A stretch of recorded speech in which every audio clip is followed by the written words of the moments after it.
Y hoy se dio a conocer el calendario 2015 de los porristas de los Broncos. Nuestra compañera Karen Vega estuvo allí y nos tiene los pormenores. Adelante, Karen. Juan Carlos, te cuento que esta tarde fue sin duda alguna de doble celebración, pues mientras los Broncos jugaban en Dallas, fanáticos en Denver disfrutaban de la fiesta de lanzamiento de los calendarios 2015 de las porristas de los Broncos de Denver. La espera finalmente terminó. Grandes y chicos esperaban sin importar las grandes filas para que las porristas de los Broncos de Denver les autografiaran sus calendarios para el 2015. Me siento muy bien feliz, que tienen muchas porristas, muchas muchachas bonitas, sí, muy feliz. ¿Por qué eres un fanático de los Broncos? Pues siempre desde muy pequeño empezaron con puros broncos, así crecí con puros broncos.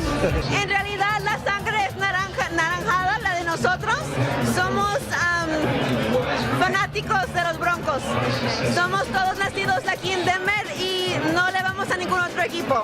Ser porrista de los Broncos es un gran honor y por supuesto no es nada fácil. Y si no lo creen, pregúntenle a Johnny, quien ha sido rechazada por los últimos 3 años al audicionar por un cupo en el equipo.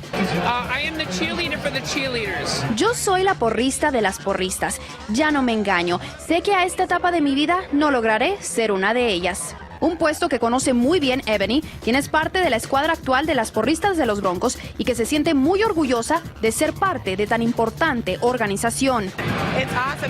Es impresionante ver la cantidad de fanáticos. Hay personas de Ohio, Connecticut y California y aman a los Broncos y a nosotras las porristas también.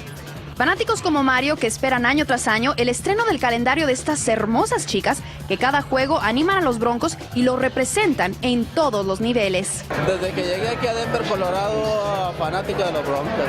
Cuénteme qué siente que ahora ya tiene su calendario de las porristas de los Denver Broncos. Pues muy contento, ¿ves? Y cada año tenemos nuestro calendario y pues no nos lo perdemos cada año.